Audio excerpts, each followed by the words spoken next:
Good morning, beautiful people of the internet. How are you today?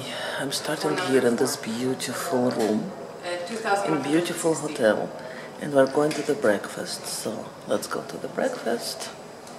Gotta tell you, you are the greatest. You are the greatest. Love, love, love. You are the greatest love.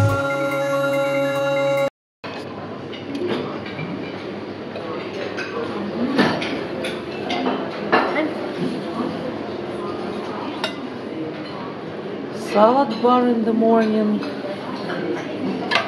Cheeses, hummus, and more salads. Cottage cheese. Oh my, looking good. Hams and fruits. Wow. Those are sweets. Special. Za'atar. Tahini, honey. It's looking so good. Toast with za'atar and egg station. Cereal and nuts. Yeah, definitely one of the best that we have so far. This is what I took for the breakfast. You see vegetables, cheeses. This is 3 types of eggplants. This is Regina eating cauliflower. Za'atar bread. Oh, thank you so very much. 1 egg for Ariel. And take his plate. So, yep.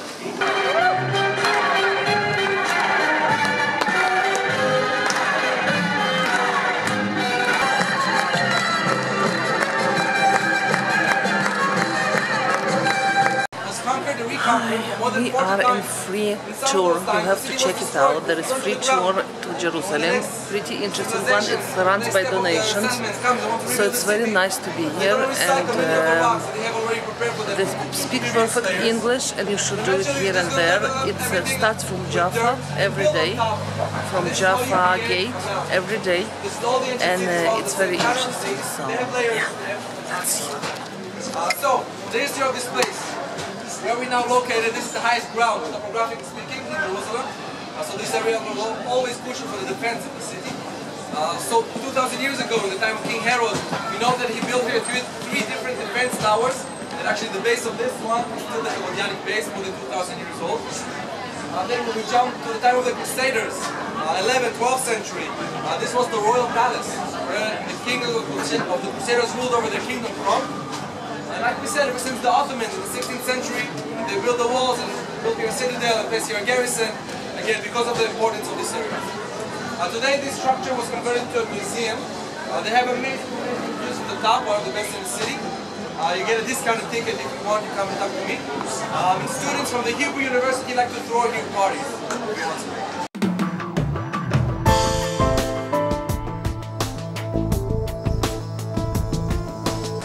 It happened in the beginning of the 4th century when the king was baptized, and with it is the establishment of the National Armenian Church. And ever since then we have testimonies of pilgrims coming here and writing and telling us they see here Armenians. That's reason number 1. The second reason, we're both the time of the Crusaders. Who were the Crusaders?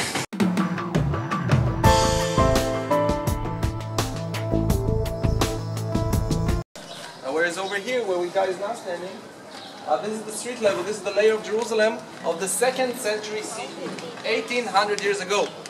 But in order to understand this layer, we need to go another layer back in time, another century, the 1st century CE. This is the time where the Jews just finished building the Great Temple, the temple that Herod started building. But very quickly after the Jews finished building the temple, they came up with this great idea of starting a rebellion against the mighty Roman Empire. And that ended up poorly in the year 70 CE with the Romans' arrival to Jerusalem and their destruction of the temple and of Jerusalem and burning the temple. This is the continuum of the street, main street,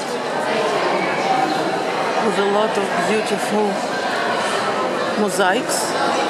Oh my, this city is treasure to the world, at least in my opinion, isn't it? This city is a treasure to the world, in my opinion. Interesting fact. This is the wall that all the religions started from, and it's not a Western wall. very interesting. Yalla. What else you know? What else you know? Do you know Shalom? Yalla? And Limonana Gusa? This is how you teach child to pay and count how much he gets back. Count now. I don't know how expensive it was, so I don't know. It was 25. Both were 25. Yeah, so count how much you got back. 25? This is what wakes up us every morning. Yep, that's how it looks and sounds. To let us know where the Temple Mountain is, because it's built right on top of the Temple Mountain. And the top of the Temple Mountain, you can see that the actual rock of the mountain it's exposed. It's just a huge chunk of limestone. The Jews call that rock the foundation stone. They believe that when God created the universe in the book of Genesis, first he created that rock, and everything else physical was created from that rock.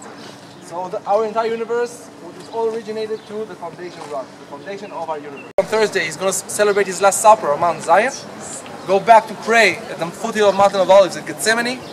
This is where he's betrayed by Judas. Next day, Friday, he'll walk the Via della Rosa, from the north part of the Temple Mountain, all the way to the Church of the Holy Sepulchre. This is where he's going to be crucified and buried. 3 days later, he's going to be resurrected. That's Sunday, that's Easter. Then Jesus walks around for 40 more days, performing miracles, showing himself to his disciples a couple of times.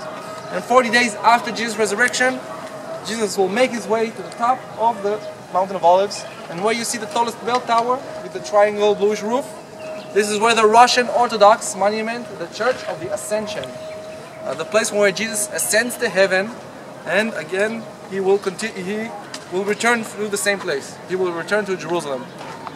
So this is the importance of Jerusalem for the Christians. And if you ask the Muslims, for the Muslims, Jerusalem is the third holiest city in the world, following Mecca and Medina, both located in Saudi Arabia. There's many reasons why Jerusalem is holy. First of all, when Mohammed just started his new religion, him and his first few followers, for the first couple of years, prayed when they faced toward Jerusalem. Only after 2 years did they change it toward Mecca, which is currently the Qibla, the direction of the prayer for the Muslims. But Jerusalem was the first for the first 2 years. And also, if you open the Quran, the Muslim Holy Scripture, you can read all about Muhammad's night's journey. It is said in the Quran that one night Muhammad gets on this magical beast called El-Burak, which is part horse, part man, part eagle, part lion. Each step of this magical beast can get you across the horizon. So it is said in the Quran that in one night Muhammad is traveling from the El-Haram Mosque to the Al-Aqsa Mosque. This is the actual verse. The El-Haram Mosque is the main mosque in Mecca. The Al-Aqsa Mosque, we'll see it in the next station. And there, according to the Muslim tradition, Muhammad makes his way to the top of the Temple Mountain. So what the Jews are considered to be the foundation rock, the Muslim will say, maybe it's also that. But it's definitely also the rock from which our Prophet ascends to heaven. And there, once he's in heaven, he meets Allah, God, and he negotiates with him about how many righteous people, about how many times Muslims should pray a day. Muhammad said 1, Allah said 50, at the end they settled on 5. Until today, Muslims pray 5 times a day. Now some of you may giggle, but there's a very similar story in the Jewish Bible. When Abraham needs to negotiate with God about how many righteous people he needs to find in Sodom and Gomorrah in order for God not to destroy these 2 cities. Actually, it's the same numbers that are used. So what can we deduce from these 2 stories? Any suggestions? That God's persuadable? God's persuadable, definitely. Here in the Middle East, that's exactly the point. Here in the Middle East, it's okay to bargain and negotiate, even with gods. It's part of the culture, or part of the religion even, if it appears in the scripture. And I really think whenever I'm traveling, the best part about traveling, in my opinion, is to experience differences than what you're used to back home. So I don't know where you guys come from, but here in the Middle East, it's okay to bargain and negotiate. This is just how we do business. It's part of our culture. Don't be embarrassed. It's not an insult. The rule of thumb says that if there is no price tag, by all means, do not start with your best offer. That's all I'm going to say. For us Israelis, it's like a national sport. But yeah, the rest is really up to you.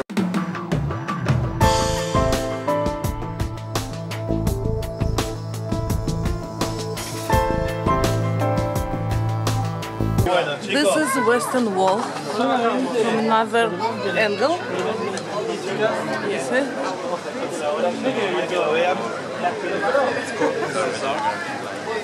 now they're washing it. This is how it looks.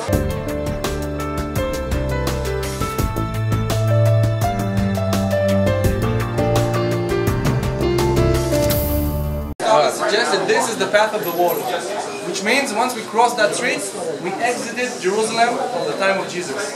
Why is that important? Because like we said, Jews don't like death. For them it's the highest level of impurity. So Jews will never bury their dead inside the city limits.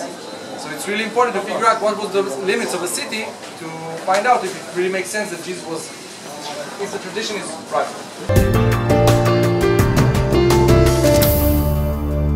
The holiest place in the world for Christians. If you're anything other than a Protestant, sorry about that, it's all politics, we'll get to that. This church behind me is simply the holiest structure in the world for you. Why? Because this is where the last 5 stations of the Via Dolorosa takes place. This is where Christ was stripped out of his clothes, crucified, died, anointed, buried, and the most important thing, resurrected. The fact that Jesus' resurrection occurred in the church behind me, theologically speaking, is the most important miracle that Jesus ever performed. Because it proves that Jesus is not only a martyr, or a prophet, or even a Messiah. It means that Jesus is the Son of God. So it shouldn't come to us as Christ to discover that this was one of the first churches ever to be built in the world. We need to remember that Christianity was a persecuted religion for its first 3 centuries of its existence. Only after the Roman Emperor Constantine makes Christianity an authorized religion in the beginning of the 4th century, all of a sudden we're starting seeing churches popping up all over the Roman Empire, and this was one of the first. Saint Helen, the Queen Mother, the mother of the Roman Emperor, came here in the year 335 CE to build this church.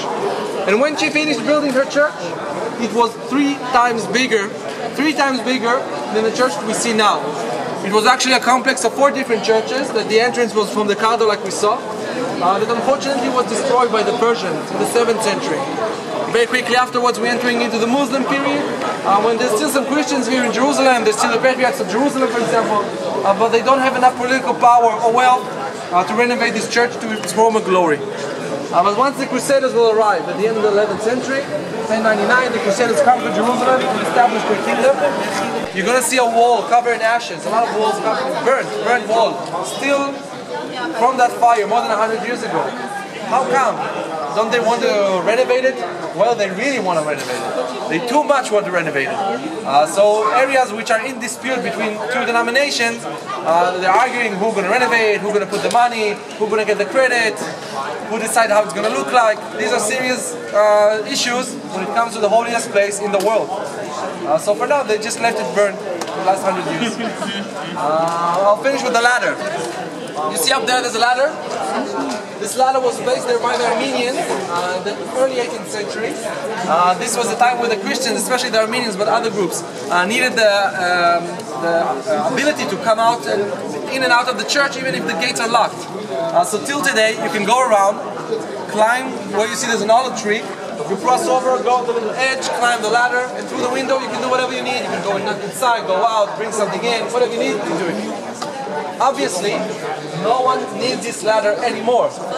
But because the ladder was placed there before the signing of the Status Quo Treaty, that's it. This ladder is as holy as the tomb. No one's allowed to touch it. Even if there's going to be a storm and the ladder is going to fall, they're going to place it back up. Nothing's allowed to be changed, and they take it extremely, extremely seriously. What if it breaks? That's a really hard question. It's going to be a precedent. Let's see what's going to happen then. That is the reason that at the end of the day, it's neglected. Because so many people don't want it to become neglected. So it's a human paradox that it become neglected. But rest assured, they are doing a renovation project which was well overdue. The Israeli government had to intervene and force all the Christians, listen, you need to now start renovating, otherwise it's a security hazard. Like if you came up until 30 years ago, until a month ago, you'll see at the tomb, the holiest place, huge, hideous middle beams that the state of Israel had to put because it's a security hazard. The structure is about to collapse, and for centuries they can't agree how to renovate. But now they're renovating. So if you come here in a few months, everything I said is irrelevant. I need to come up with a different. This is Christian part.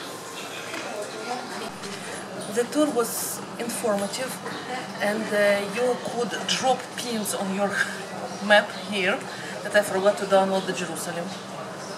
Silly me. But you can drop points and go inside like Western Wall, that we've been there a couple of times, so we know about this.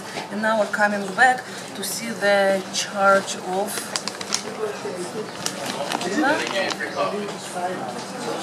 She's trying to find it.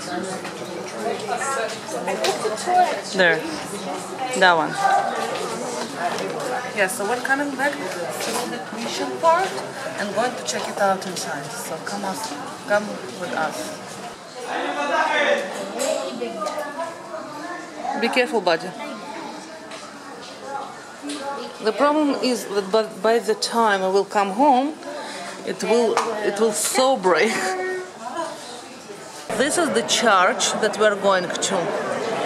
And this is the church we're going inside, and this is the church that Easter fire comes to all over the world every Easter by private planes, and it's very honorable to bring it to the country of your origin, whether it's Canada, Italy, or any other parts of the world.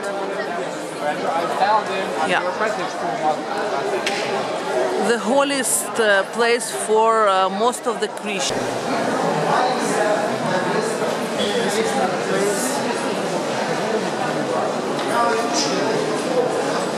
This is the place that people pray.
Okay, this was the best surprise ever. The owner of the hotel, it's an old guy. I will show you the photos of him. He promised me yesterday, he said that you want to eat something from Jerusalem, shawarma, and then it said, you know what, some things I can do perfectly by myself, but one thing that I didn't have for a long time, it's a kibbeh. And he promised me kibbeh. We're coming back for lunch, and look. Is it amazing? She's half dead. This is amazing, but honestly, all Jerusalem has so many stairs. It is literally physically straining, and I'm not even kidding you. This is to compensate on all the good food we had on this vacation, to shed a few pounds. Oh my God, I'm so thankful for this one though. But this is amazing. It's actually lunchtime and we are hungry because we didn't eat anything since breakfast. It's done. And it's 2 p.m. now, right? Something like that. So. Okay, let's try. Oh, you first, honey. Yeah, and you changed the clothes, I see. Yes, that spread is a bit too much, and I'm trying to keep it for the evening when we go explore as well. You know, dignified clothes. Ah. Okay, now, the smell is amazing. They're obviously handmade, I bet. Take another one. Okay.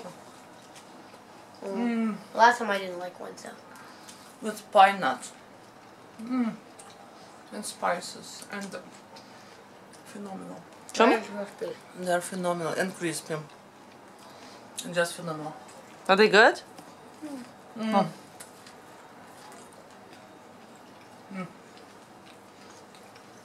Now you need to try. Give me.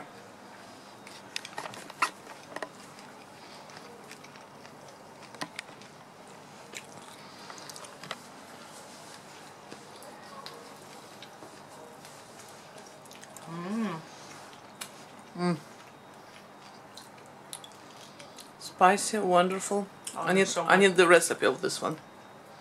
Yes, you do. I totally need the recipe. Because we can buy the bulk wheat in our area, so it's not a problem. Wow. Amazing.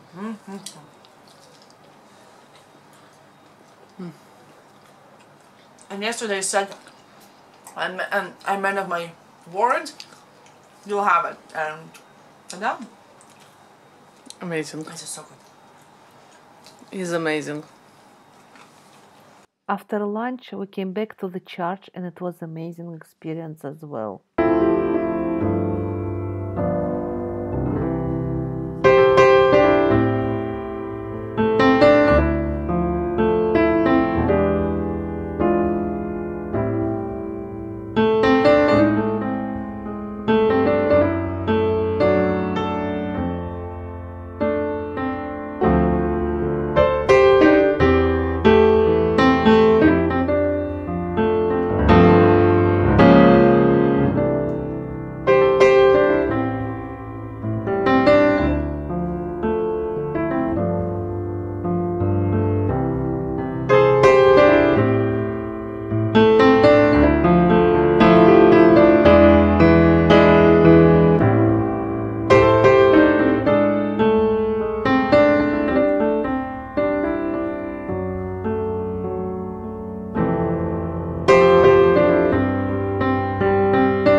Western Wall again.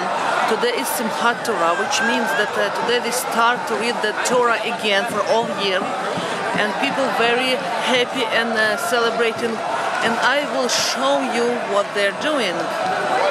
So, yeah, let's go and see.